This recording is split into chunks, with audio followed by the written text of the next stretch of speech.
अभिनेत्री कंगना रनौत को आज केंद्र की तरफ से वाई श्रेणी की सुरक्षा देने का फैसला लिया गया, जिसकी सिफारिश हिमाचल सरकार ने की थी। क्यों दी गई सुरक्षा, आप इस रिपोर्ट में देखिए। इसी उसका मुंह है, पीछे से कोई अलग लाउड स्पीकर चल रहा है, ऐसा मुझे लगता है। महाराष्ट्र पर मुंबई को बदनाम करने के साजिश से।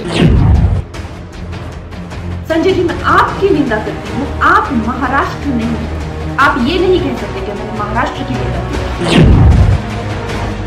ये महाराष्ट्र जो है छत्रपति शिवाजी महाराज का महाराष्ट्र है। ठीक है, आप बाप की भाषा करते हो तो ठीक है, देख लेंगे महाराष्ट्र को बाप है या नहीं। और संजय जी, मैं 9 सितंबर को आ रही हूँ।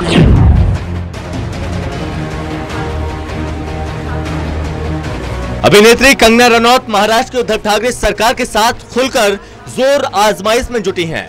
शिवसेना नेता और सांसद संजय राउत ने कुछ दिन पहले एक्ट्रेस कंगना रनौत को मुंबई नहीं आने की धमकी दी। इसके बाद कंगना ने कहा था कि मुंबई किसी के बाप की नहीं है और 9 सितंबर को मुंबई आने की चुनौती भी दी। इसके बाद उनके खिलाफ शिवसेना ने काफी विरोध प्रदर्शन किया।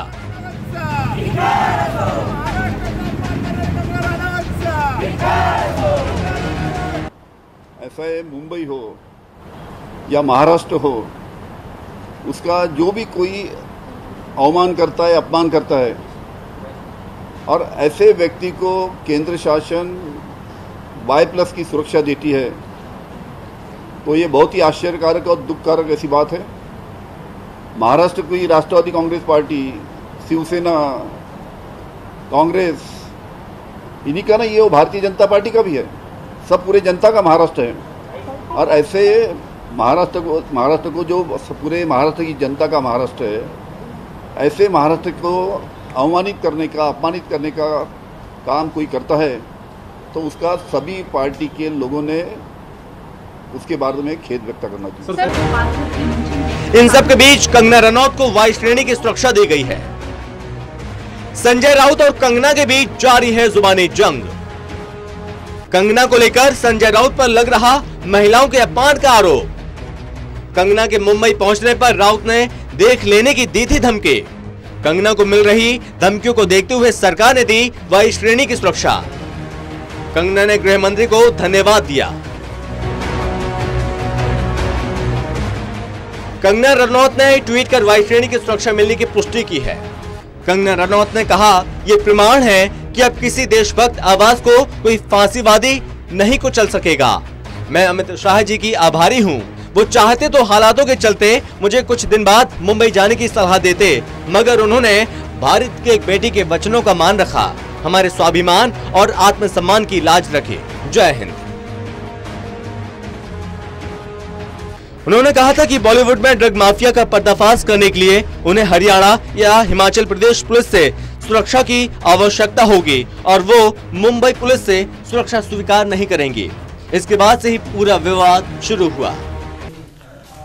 पिछले काफ़ी दिनों से समाचार पत्रों में, इलेक्ट्रॉनिक मीडिया में और सोशल मीडिया में ये विषय चल रहा था और उसको ध्यान में रखते हुए हमने इस बात को भी देखा कि कंगना रनौत जो है हिमाचल की बेटी है और फिल्म जगत में उन्हें बहुत बड़ा नाम कमाया है देश के अंदर, प्रदेश के अंदर, और उन्हें नाम रोशन किया है।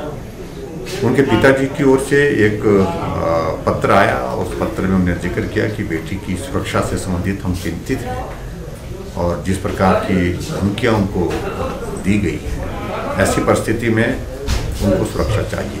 तो मैंने अपने DGP को बुला करके उनसे इस बात के लिए कहा कि आप इस थ्रेट परसेप्शन का असेसमेंट करिए और उसके पश्चात जो भी आवश्यक कार्रवाई करनी है तो उसमें जल्दी करिए, क्योंकि हम एक बात को सुनिश्चित करना चाहते थे कि हिमाचल की बेटी की सुरक्षा हमारी जिम्मेदारी है और हिमाचल का नाम उन्होंने रोशन किया है देश दुनिया में। ऐसी परिस्थिति में उनकी सुरक्षा से संबंधित कोई भी कोताही नहीं, उस दृष्टि से हमने निर्णय किया। और जैसे कि सुशांत के पिताजी उनकी FIR नहीं लेते हैं, मेरी स्टेटमेंट नहीं लेते हैं, तो इस प्रशासन के चलते हुए अगर मैं उनकी निंदा करती हूँ, ये मेरी अभिव्यक्ति की आजादी है, मैं उनकी निंदा करती हूँ। संजय जी, मैं आपकी निंदा करती हूँ, आप महाराष्ट्र नहीं हैं।